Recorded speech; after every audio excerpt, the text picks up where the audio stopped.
Now we have to discuss about the need of planning in teaching learning process. So before going to the need of a planning in teaching learning process, just you recall the importance of planning and the need of planning in your regular day activities. So if you plan a day from morning to evening, we don't get upset the things go in smooth from the morning to evening.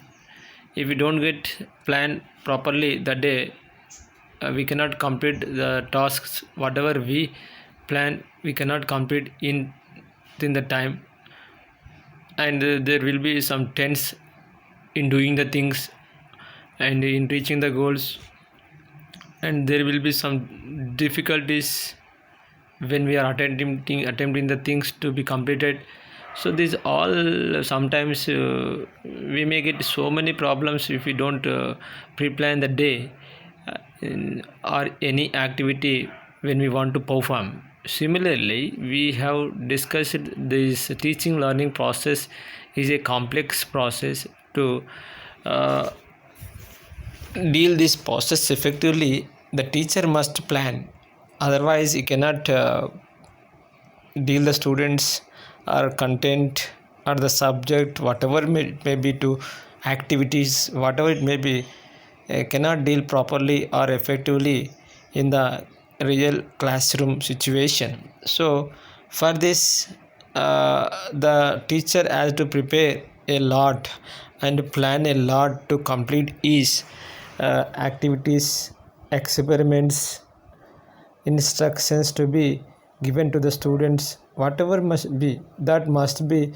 uh, planned properly to execute the content in the mind of the students effectively. So for this, in what way this plan of teaching learning process uh, would help to the student, would help to the teacher in his teaching learning uh, exercise or process. So the main role of the teaching learning process is definitely is a teacher. So if we plan or if we are well versed with the content, then he has to go for the plans to be implemented in the content. So if he is well equipped with the content of the subject of mathematics, that is a good thing. If he is having the good content command over the content, if we plan how to execute it in the classroom, then automatically he gets a self confidence definitely. So if we plan properly, if we plan the teaching learning process, what to be taught in the classroom and how much to be taught to the class in the classroom, that should be planned in advance, then automatically the self confidence of the teacher would be improved. That is the first advantage we can say.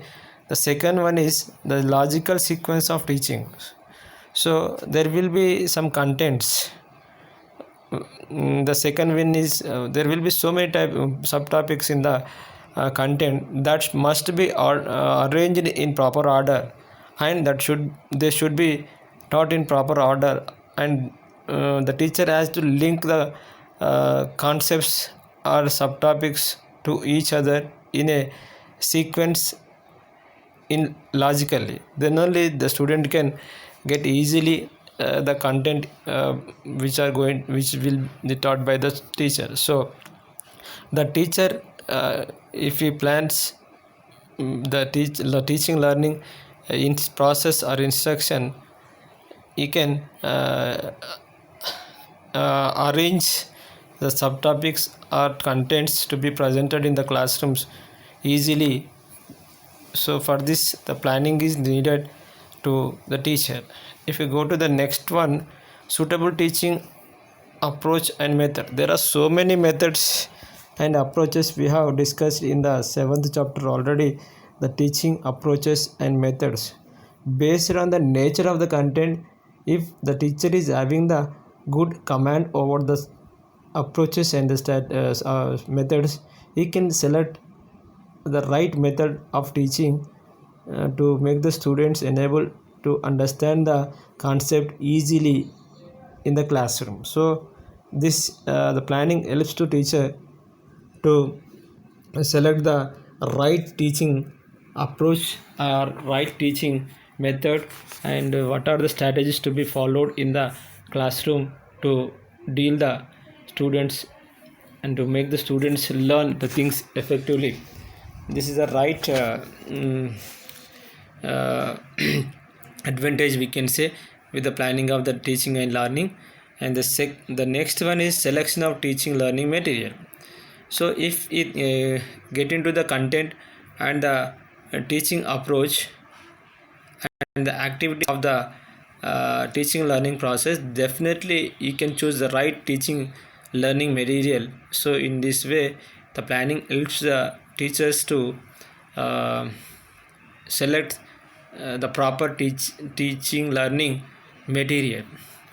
The next one is the planning helps the teacher in preparation of the suitable TLM. Sometimes the TLM will be available in the labs or classrooms or with the students, but sometimes the teacher may not get the suitable TLM. Then if we plan the teaching learning process in advance, if they are not there in the lab or wherever it may be, you can make or you can prepare, the teacher can prepare the TLM which can be utilized in the classroom for the teaching learning process. This is also one of the advantage. For this the teacher need to plan the teaching learning process, and the class will be only 45 to 50 minutes maximum. So the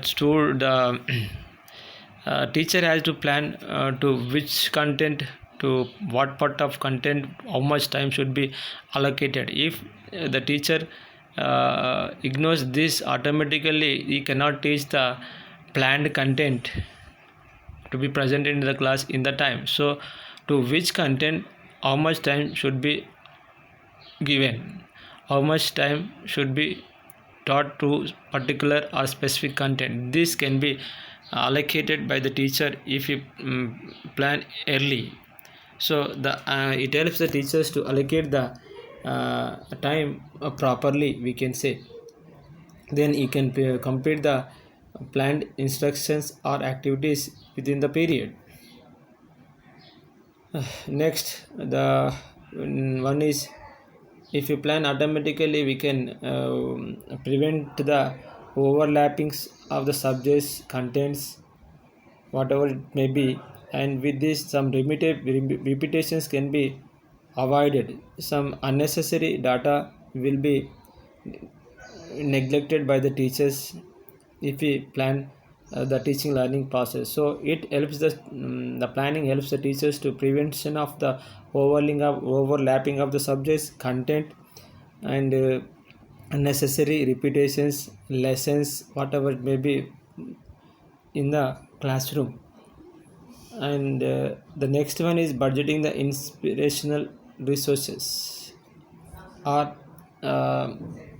learning resources, we can say. So the teacher can select the right appropriate material. Sometimes he has to make the material or prepare the material. So the teacher has to prepare the low cost no cost material to use or visualize in the classroom. For this he should not invest more. So with the low budget only he has to prepare the material with the help of the students, or we can make the students to prepare the TLM. So with this planning he can prepare the TLM within the budget. This is way we can budget the instructional or learning resources. And the next one is reviewing a feedback on the last year. So what happened last year, if we use this teaching learning process, then if we recall, the teacher, if we recall automatically, if it is positively fetched to the students, automatically he can proceed.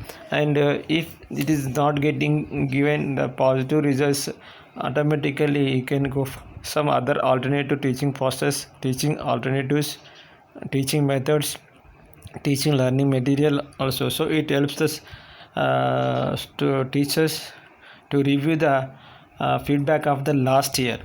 The last but not least, after completion of the teaching learning process, that we should evaluate or we should assess how the student has got the content, how much content is reached to the students by the teacher. That should be measured. That means evaluation should be done. That evaluation strategy or assessment strategy should be done by the teacher. So what questions should be asked at the end of the class and in the middle of the class or before the class, means how the previous knowledge can be tested by questions, and how can we develop the content which the student is going to learn in the classroom and what he has taught. That all the questions should be prepared in advance. Automatically it leads to effective assessment and effective evaluation. So in this way there are so many advantages with the planning of teaching learning process by the teachers. So the effective the teacher who plans effectively the teaching learning process definitely gets success in the classroom, and he can win the hearts of the students with his teaching learning process. So the every teacher who wants to enter into the classroom to teach whatever content it may be must be pre-planned to the instruction in the real classroom, otherwise it gets failed. So the planning is very important in teaching learning process, we can say.